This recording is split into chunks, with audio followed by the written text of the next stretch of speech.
Hello, everyone. Today, I interviewed Congressman Rodney Davis. He's in his fifth term representing the 13th District of Illinois. He's the ranking member of the House Administration Committee, and his other committee roles include Transportation and Infrastructure, Agriculture, and the Modernization Committee. Our interview was interrupted a few times by voting, so we tried to stitch it together the best we could. I hope you enjoy, and thanks for watching.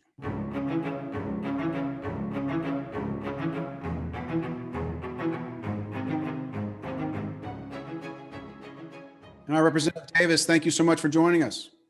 Hey, thanks for having me on. Appreciate it, Matthew. Why don't we start with your district? How is it unique and how has it changed over time? Boy, it is unique. As a matter of fact, the Democrats in Illinois, who had super majorities in the House and the Senate, and also had a Democratic governor back in 2011, they gerrymandered this district to include 4 public universities, 4 private universities, and it touches 8 community college districts. And it was a district that was drawn to elect a Democrat by the Democrats. And we won in spite of that, in spite of those numbers and in spite of what their intentions were. And one of the closest Republican victory in the nation in 2012. And the Democrats drew this district to include some rural areas that had traditionally been blue collar labor union Democratic areas. What they didn't account for over the decade were those blue collar workers coming toward the Republican Party.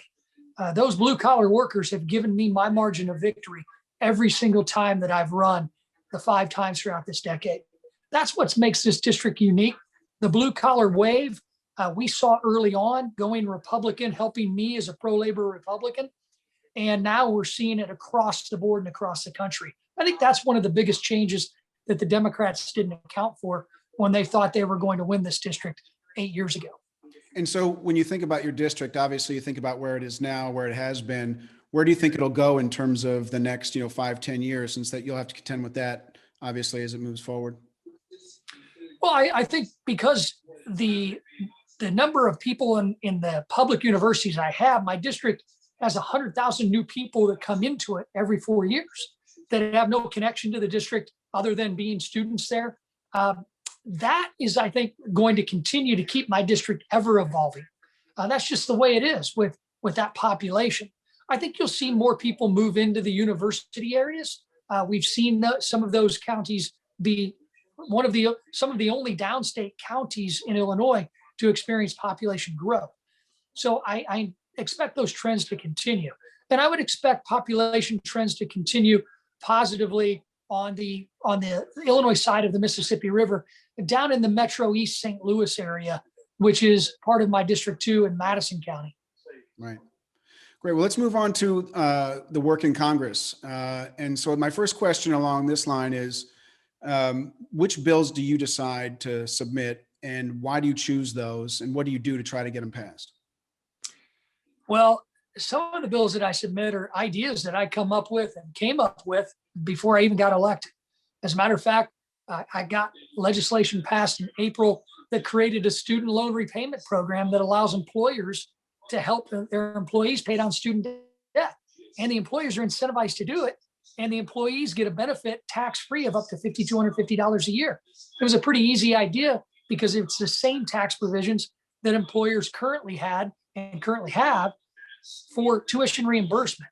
Student debt is in this country outnumbers all auto and credit card debt combined.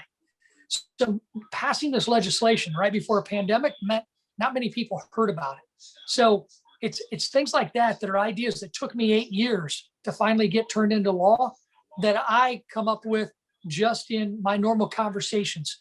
I'll take ideas for legislation from constituent meetings. I passed the Hire More Heroes Act to incentivize our small businesses to hire more veterans because a veteran in my Veterans Advisory Council said, why do veterans who don't get their health care through Obamacare, why do they count towards the employee limit? So we exempted them. If they get their health care through the VA or through TRICARE. Those ideas are things that come up during meetings, come up with during interactions. But some ideas too are brought to me by my colleagues. And my colleagues will ask me my opinion, ask me to be an original co-sponsor. And then I go ahead and do that because good ideas aren't limited to just what I come up with in my district. there are a lot of good ideas that come from my colleagues who I've gotten to know really, really well over the last 8 years. And so when once you've had a bill and you've submitted it, what do you do to try to convince the committee where it's sent or afterwards on the floor? What, with leadership, what activities do you engage in to try to increase its percentage, for passing? I'll go all out. I mean, I'll have meetings with leadership. I'll have meetings with the rank and file members on the committee. I'll have meetings with the committee chairs and ranking members. And that's why we've been very successful in getting some really good legislation, either put into larger bills to pass or pass on their own. I remember my freshman year when I got the idea for the Hire More Heroes Act. I went in and spoke with then Majority Leader Eric Cantor's policy director. I laid it out, and I remember him looking at me going, "That's a really good idea." Well, it wasn't a matter of months later. I was able to get that bill on the floor and get it passed. So it took another Congress to be able to turn it into law. But then again, good things happen when you're willing to wait and not willing to try and force the issue. So what about at the earlier stage on the co-sponsor side, particularly with, members across the aisle? How do you do that? Is it more relationships? I got to go vote. Hold on. No problem. Garamendi votes aye.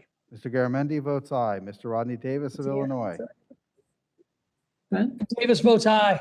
Mr. Rodney Davis of Illinois votes aye. Well, you got to hear the process there. Yeah, that was fantastic. Thank you. So it was, some of your question was about some of the ideas. Yeah, my question is around the co-sponsorships, right? In the early stage, how do you get people across the aisle to help you in your cause for a particular bill? Is it personal relationships you're driving? Is it, are you using, leadership to try to drive that process? No, usually not leadership. Usually it's personal relationships. And we also use our time and our staff to go in and figure out what the priorities are for some of our members that I've already developed personal relationships with. They may serve on the committee of jurisdiction with me or without me. And then we go in and plead our case to say, hey, this would be a great bipartisan bill that could help you in your district because of A, B, C, and D. It helps me in my district because of A, B, C, and D. And it's good for America. So that's how I do it. But I'm listed as one of the most bipartisan members of Congress. I'm number 13 on the Lugar ratings in the last Congress out of 435. So I make it a habit to develop these personal relationships early on in I made it a habit early on in my career. And I try to urge everyone to follow what I've tried to follow since I got to Washington. And that is when I leave this place, hopefully you'll be able to ask anybody that I would serve with. Number one, do they know who I am? And number two, they ought to be able to name something we worked on together. Well, that's my next question, actually, is if other people have a bill and, it comes to you, you have to decide whether to support it or not. What are the driving factors? Does it really come back to your district? Does it come back to what's the thought process you go through with either yourself or your staff to determine where to come out on a particular bill? Well, number one, it comes back to my district. The district that I represent is my number one priority, which is why when I'm asked to co-sponsor, different pieces of legislation, I usually ask somebody in my district that is working with that issue to sit down, talk to me, and explain why this legislation is important, and ask me to co-sponsor. It's the same thing I use to get on most legislative caucuses. My requirement now is to have somebody from my district ask me to do so, because then I can put a face with the name and the cause. And if I have concerns about the issue, I know I can go back to that person in my district for advice and consent and also legislative ideas. So you really use your district and your district office people as kind of the analyst to assess the value of that bill for your district. Absolutely, I do. But my DC office knows my district well too. But you're talking to a former district staffer. I was a district staffer for 16 years. So I love that district perspective, being in the district office, traveling out about in our communities. But I make sure our DC office staff knows, number one, what the district encompasses, what industries make up the district. and when the district constituents call, they are number one priority. I remind them every day that without our constituents that call us every day, I wouldn't be able to be here to be elected and to serve this district, and I wouldn't have been able to hire any of them either. So customer service is priority number one.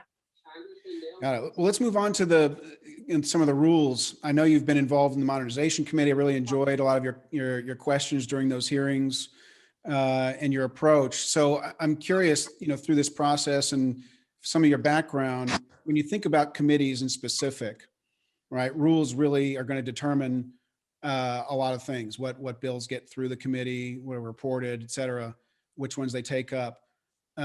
What changes would you make to the rules, and what that would improve Congress as an institution, whether you're in the majority or the minority at any particular time? Well, number one, I would change the rules that have been implemented by this Democratic majority to allow the minority a voice. We're not going to win votes, but we've always given the minority a voice in what we call the motion to recommit. And now we've had to go and create motions to recommit at the committee level, and it's led to more polarization. We've got to make sure there's consistency in security posture between the House and the Senate. The security of the House should be no different than the security of the Senate. And there's no better day to talk about what was wrong with this posture than March 3rd and March 4th. March 4th, we were supposed to get 50,000 people coming to Washington, D.C. to attack the Capitol, according to the intelligence that was laid out by the Democratic leadership in the House. We finished voting on March 3rd instead of voting on March 4th. We basically evacuated the Capitol. But at the same time, the Senate security officials deemed that it was safe. They said, well, the lodging occupancy in the DC metro area is only 31%. We're not seeing an explosion of campground activity. We're not seeing 50,000 people traveling to DC in a low traffic environment. We're going to go ahead and have votes. I was in the Oval Office the next day with President Biden, Vice President Harris, Secretary Buttigieg, and a few others. And Vice President Harris got called over to cast a tie-breaking vote. So when the American people see that the House evacuated because of an imminent attack, but the Senate is comfortable enough to bring the Vice President to the north side of the Capitol when the south side was evacuated, they see politics rather than consistency and security within the rules. And COVID response is the exact same. We shouldn't have two different COVID responses between the House side of the Capitol on the south side and the Senate side on the north side. They should be consistent. That, to me, is the biggest problem we have in Washington right now. Leadership wants to play politics instead of actually establishing good policies that can help lead us into a better posture nationwide. Well, if we go back to the committee side where we're talking about rules and procedures, are there any methods or rules or things in a committee that you think would help, improve the workings of a committee that would lead to more optimal outcomes, if those are bipartisan outcomes? Well, the committees need better ratios. Our ratios should reflect the slim majority that the Democrats have. And I think that leads to more compromise, leads to more bipartisan solutions. Got it. And when we talk about things like, the majority of the committee members forcing the report of a bill, or, which bills come up in committee for debate, are any areas around there where you think the process could be improved and made uniform across the two chambers? I believe if you give most committee chairs the opportunity to run their own committees without leadership's interference, then we can come up with good compromises. But the problem is the Democrats who are in charge right now aren't given that leeway. And that's frustrating because I came when we were in the majority, and there were times on the Transportation Infrastructure Committee, I'd get upset with my chairman, Bill Schuster, because it seemed to me he was pushing some more Democratic priorities than some of the ones I wanted. But he sat down and they made a deal. And I respect that. And in the end, we all got a majority of what we want. And that's really my philosophy on how I vote on bills in the House. It's, and in committee, it's, do I agree that this is 75, 80% good legislation? And if so, then I'm going to vote yes. if that means then I only have 20 to 25% still to fix. I fixed 75 to 80% of my problems. And then I go fight another day to only fix 20 to 25%. And that's a philosophy I've tried to pass on to a lot of members because it's really easy to explain in no vote. I can always find a problem with the bill. And I mean, you can use the one that a lot of my colleagues use is, well, I didn't read it. Well, whose fault is that? Read the bill. But finding a way to explain to constituents who are upset about a certain provision in a bill that the overall package was beneficial to them and to our constituency and the country is a lot harder to do. It takes more effort. But I think it makes you a serious legislator when you're willing to take that effort. So it sounds like your recommendation is to allow the leaders of the committees to have more autonomy from the leadership. Is that right? Hang on. Mr. Perry. Mr. Perry votes no. Mr. Perry votes no. Mr. Garamendi. Garamendi votes aye. Mr. Garamendi votes aye. Mr. Rodney Davis of Illinois. Davis from Illinois votes aye. Mr. Rodney Davis of Illinois votes aye. It's an insane way to work. I'm very impressed. There you go. I'm listening. So go ahead. Yeah, my question was around, just to clarify, it sounds like you think that if the committee leader has more autonomy from leadership, that would result in better outcomes for the committees in terms of collaboration. Absolutely, it would. I think our committee's chairs and ranking members need to be able to craft their legislation that's beneficial to them. And then we know who to blame if there's not bipartisanship. Right now, I believe it's too leadership driven. And I can tell you that's a difference between the majority that I served under when the Republicans had it versus what I've seen over the last two and a half years. So what about on the floor then? You mentioned the motion to recommit being the key thing. Are there any other changes to floor procedure that you think would be better? You know, a lot of people talk about open rules or certain kinds of rules. Any thoughts there? You know, it depends. I mean, the open rule process can be hijacked, but the problem is the House floor itself has been hijacked by the inconsistent COVID response that comes from Speaker Pelosi. So the bottom line right now, because we're in the midst of this pandemic and the special rules that make voting take all day, that used to take us about an hour, that needs to change.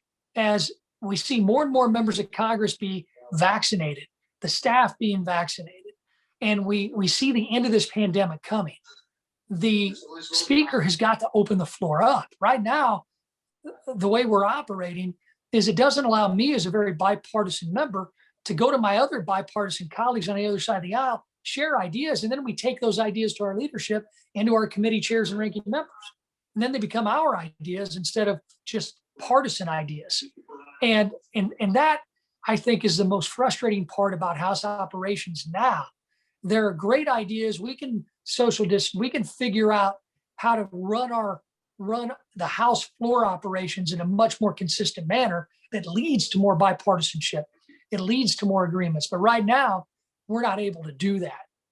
So you think that physically being together is a key component of the floor operations side? Absolutely it is. I mean, a year ago on the Select Committee on Modernization, we were debating about how to get more interaction between members of Congress. And then all of a sudden, COVID, no one wants to talk to each other. And I think it's led to the historically high partisan temperature that we see in Congress right now. Got it.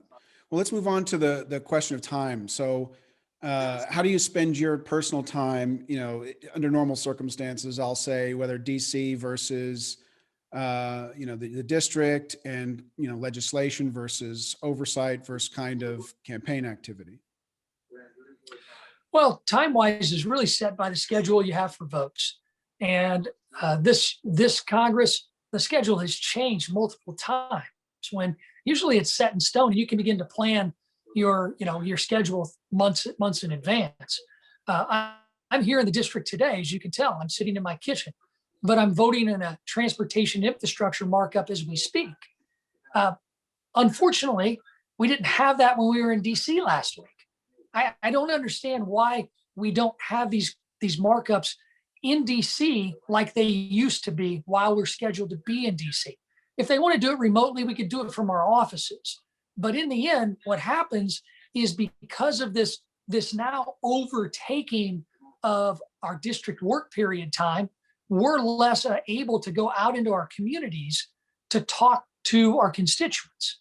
And I think it's really hurt members of Congress from being able to get back to their district and understand and get a sense of what the important issues are out in our communities that we serve, because that face-to-face meetings, face-to-face contact with our constituents is essential for us to make good decisions.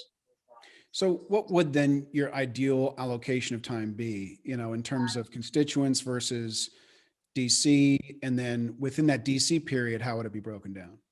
Well, my ideal time would be with constituents all the time. But we got to go do our job. We've got to go vote. I would like to see us be in DC on a schedule similar to what we had when we were in the majority. You were there 2 to 3 weeks a month. If you came in on Monday, you left on a Thursday. So you knew at least you had a few days that you could be out into your community, but at least then have a day to spend with your family, because that matters too. You've got to be able to do the things that made you who you were before you were a member of Congress.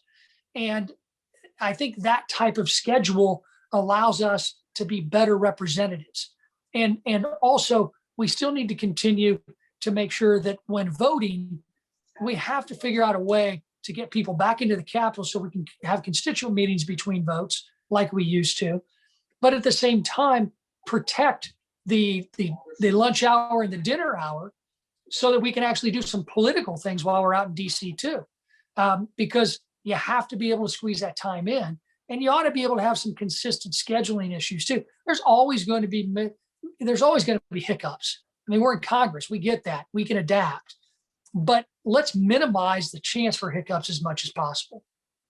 And what about your time in the Capitol when you're doing oversight work versus legislative work? I mean, do you have a sense for that? Do you feel like you're not doing enough oversight compared to what you'd like to, or is there more time that you wish you'd spend on doing the legislative side of things? What's your opinion on that balance?